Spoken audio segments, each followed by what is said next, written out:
आगे बढ़ेंगे। उत्तर प्रदेश के अलीगढ़ से है अगली बड़ी खबर, जहां पर बीएचपी कार्यकर्ता पर हमला हुआ है। ईद का जश्न मना रहे युवकों ने चाकू से अटैक कर दिया। हमले में बीएचपी कार्यकर्ता गंभीर रूप से जख्मी हुआ है। सरकारी नल पर शराब पी रहे थे तीनों मुस्लिम युवक। बीएचपी कार्यकर्ता ने शराब पीने का विरोध किया। विरोध करने पर विशेष समुदाय के युवकों ने अटैक कर दिया, वो भी धारदार चाकू से।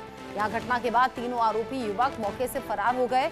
पुलिस ने बीएचपी कार्यकर्ता को जख्मी स्थिति में अस्पताल पहुंचाया है। पुलिस घटना की जांच कर आरोपियों की तलाश में जुटी हुई है। छर्रा थाना इलाके के गांव सलगमा मोड़ की ये घटना बताई जा रही है। हालत गंभीर बताई जा रही है उस बीएचपी कार्यकर्ता की, जिस पर चाकू से हमला हुआ है। प्रदीप पुंडीर इस खबर को लेकर ज्यादा अपडेट के साथ जुड़ गए हैं। इंडिया न्यूज संवाददाता मेरे साथ लाइव। प्रदीप, क्या इतनी मामूली सी बात कि शराब पी रहे थे, शराब पीने का विरोध किया तो चाकू से हमला कर दिया, या कोई पुरानी रंजिश थी? और अभी हालत क्या है इस शख्स की जिस पर हमला हुआ? देखिए, बिल्कुल ये वही कौम है जो शांति और सौहार्द की बात करती है। जिस तरीके से ईद का पर्व खुशियों का त्योहार माना जाता है, इस दौरान अगर कुछ लोग शराब का सेवन कर रहे थे, वहां से जो देव कार्यकर्ता है विकास वहां से निकल लेते, उन्होंने शराब का सेवन जो है खुले में करने से न करने को कहा, तो इसी बात पर ये उग्र हो गए। उग्रों ने चाकू से हमला कर दिया और जिसमें विकास बुरी तरह घायल हो गए।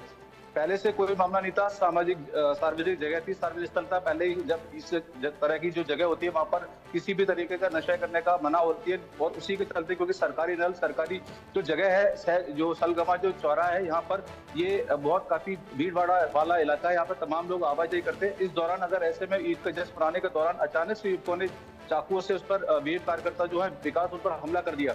हमले की जानकारी जब हिंदूवादी और उनके परिजनों को लगी तो आनंद माननीय पहुंचे और वहां से विकास को मेडिकल के लिए ले गए। लेकिन सोचने वाली बात है, समझने वाली बात है कि इस तरीके से ईद के दौरान अगर सौहार्द का त्योहार होता है, लोग एक दूसरे गले मिलते हैं, बधाइयां देते हैं, और इस दौरान चाकू लेकर अगर कोई बैठता है और किसी भी युवक पर हमला कर देता है, तो कहीं ना कहीं ये पुलिस और प्रशासन के लिए बड़ा सवालिया निशान खड़ा करता है। क्योंकि ईद हो या दिवाली हो या होली हो, सभी लोग एक दूसरे को बधाइयां देते हैं, गले मिलते हैं, मिठाइयां बांटते हैं। इस दौरान अगर कोई आपको किसी गलत काम करने के लिए टोकता है, तो टोकने का विरोध इतनी सी मामूली बात पर आप उस पर जानने पर हमला कर देते हैं, तो कहीं ना कहीं ये बड़ा सवाल जो है पैदा करता है कि ईद जिस तरीके से मनाई जाती है, क्योंकि पूरे दिन कल पुलिस और प्रशासन का कोई कहीं घटना नहीं हुई, लेकिन शाम को तकरीबन 8 बजे के आसपास सार्वजनिक स्थल पर इस तरह की घटना होती है। और लोग, क्योंकि ये यहाँ पर जो इलाका है आसपास वाला मुस्लिम आबादी वाला इलाका है, जिस तरीके से हमला किया गया विकास के ऊपर, कोई उसे बचाने तक नहीं आया, जबकि लोग वहाँ खड़े खड़े तमाशा देखते रहे। तो ये उनकी जो सोच है उसको भी दर्शाता है किस तरीके से इनकी जो सोच है। क्योंकि अगर त्योहार के समय कोई घटना होती है तो लोग पहुंचते हैं और मानवता दिखाते हैं, लेकिन वहाँ पर मानवता भी नजर नहीं आई।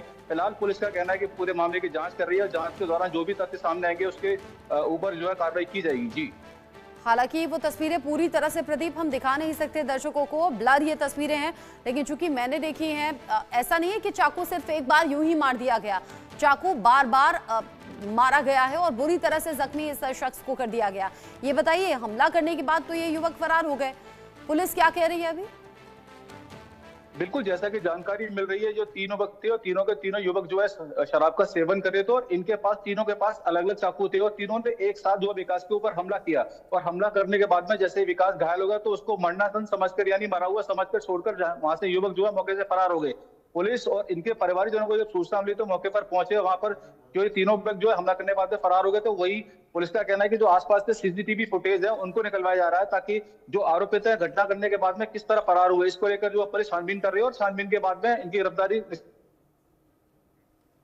की बात की जाए तो जिस तरीके से, देखिए, आप कहीं जाते हैं, त्योहार पे मिलने जाते हैं, गले मिलते हैं, आप चाकू लेकर जाएंगे, किसी पर हमला कर देंगे, और इस तरह से बुरी तरीके से, वो भी मामूली बात को लेकर, कहीं ना कहीं सवालिया निशान जो इनकी जो मानसिकता है उसको दर्शाता है। जी, इरादे भी समझ में आते हैं ना कि चाकू साथ में रखे हुए थे, ऊपर से शराब पी रहे थे खुले में, और जब विरोध हुआ तो चाकू से ही हमला एक के बाद एक तीनों युवकों ने कर दिया। प्रदीप पुंडीर, नजर आप बनाए रखिएगा। अभी के लिए शुक्रिया आपका ये सभी जानकारी दर्शकों तक पहुंचाने के लिए।